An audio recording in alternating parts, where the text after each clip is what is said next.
ನೀವಿನ್ನು LIC invest ಮಾಡ್ಬೇಕಾ ಬೇಡವಾ ಅಂತ ಯೋಚನೆ ಮಾಡ್ತಾ ಇದ್ದೀರಾ? ಯಾಕೆ ನೀವು ಇನ್ವೆಸ್ಟ್ ಮಾಡ್ಬೇಕು ಅಂತ ನಾನು ನಿಮ್ಗೆ 5 ಸ್ಟ್ರಾಂಗ್ ರೀಸನ್ಸ್ ಕೊಡ್ತೀನಿ. Reason 1, trust. ನಮ್ಮ ಒಂದು LIC ಇಂಡಿಯಾದಲ್ಲೇ most trusted insurance company. From past 68 years ಇಂದ ನಾವು ಫ್ಯಾಮಿಲಿನ ಪ್ರೊಟೆಕ್ಟ್ ಮಾಡ್ತಾ ಬರ್ತಾ ಇದೀವಿ. Reason number 2, guaranteed returns. LIC policies ಅಲ್ಲಿ ಗ್ಯಾರಂಟಿಡ್ ರಿಟರ್ನ್ ಸಿಗುತ್ತೆ.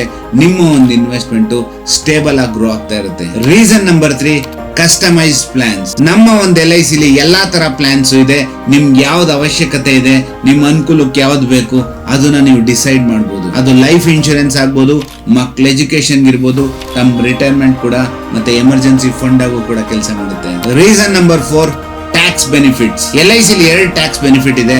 ಒಂದು ಬಂದು ATC ಮತ್ತೆ ಇನ್ನೊಂದು ಮೆಚುರಿಟಿ ಟ್ಯಾಕ್ಸ್ ಫ್ರೀ 1010D ಅಂತ ಕರಿತೀವಿ. ರೀಸನ್ ನಂಬರ್ 5 ಬಂದು ಫೈನಾನ್ಷಿಯಲ್ ಸೆಕ್ಯೂರಿಟಿ. ನಿಮ್ಮ ಫ್ಯಾಮಿಲಿನ ನೀವು ತುಂಬಾ ಚೆನ್ನಾಗಿ ನೋಡ್ಕೊಂತಾ ಇರ್ತೀರಾ. ಇಫ್ ಎನಿಥಿಂಗ್ ಗೋಸ್ ರಾಂಗ್ ಅಂದಾಗ ನಿಮ್ಮ ಫ್ಯಾಮಿಲಿ ಸಫರ್ ಆಗಬಾರ್ದು. ಅದಕ್ಕೋಸ್ಕರ ನಿಮ್ಗಿರೋ ಅಂತ ರಿಸ್ಕ್ ನ ನೀವು LIC ಕಂಪ್ನಿಗೆ ಟ್ರಾನ್ಸ್ಫರ್ ಮಾಡಬಹುದು.